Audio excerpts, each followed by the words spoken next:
Alright, it's the Evangel Geek here, and this is my first geeky evangelism idea. You can find more details on it at www.evangelgeek.org.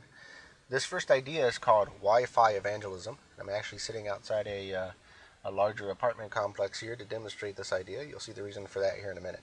What is Wi-Fi Evangelism? Well, basically all of you watching this video probably have high-speed internet, and you're more than likely sharing it using a wireless router. May look similar to one of the following ones that you see on the screen here from a company called Linksys, or it may be a different model. There's a lot of different manufacturers and a lot of different looks, but they all serve the same basic function, which is to take your incoming internet connection and share it wirelessly for use on your laptops or portable devices. And they also all transmit what's called a Service Set Identifier, or SSID.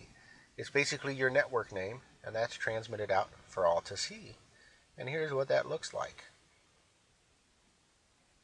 Here's all the names that I can see right now, sitting outside this apartment complex. And as you can see, people name a bunch of different things. Might be their last name, might be something they're interested in, might be the name of a pagan god. Who knows? But they can all be changed to transmit, or it can be changed to transmit basically anything you want. So I got the idea, well, why not transmit something that could be useful for evangelism? So I'm going to fire up the router that I have here with me in my car and refresh the network list, and all of a sudden you see visitneedgod.com. And this is basically the Wi-Fi evangelism idea. You get into your router, you change your SSID to be visitneedgod.com, or one of the other following suggestions that I have here, and you are constantly transmitting a tract. The SSID can be up to 32 characters actually. I say 31 here because some things use one of the characters for other stuff. We won't get into that, but 31 characters is safe.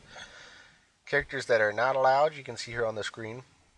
And while it's technically allowed, and I think you can actually see it in some of these network names, yeah, right here, are spaces. It's technically allowed, but I don't recommend using them. So in this case, all the names that I'm recommending here, I recommend using an underscore instead of a space. It's just sometimes spaces confuse some older equipment, so you really don't want to use them.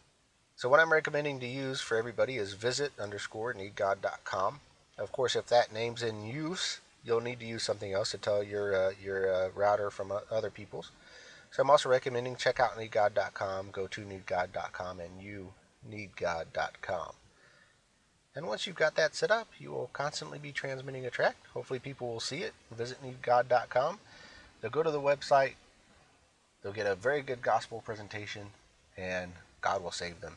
And that's what we're hoping and praying for. To set up your router, if you don't know how to do it, usually on the bottom or the back, there's a model number for your router. You can go to the manufacturer's website and get the manual if you don't have the manual sitting around. You can also call, usually local computer repair places will come out, and for usually around $50 to $75, they'll reprogram it for you and reconnect your laptops to it or your other computers to it.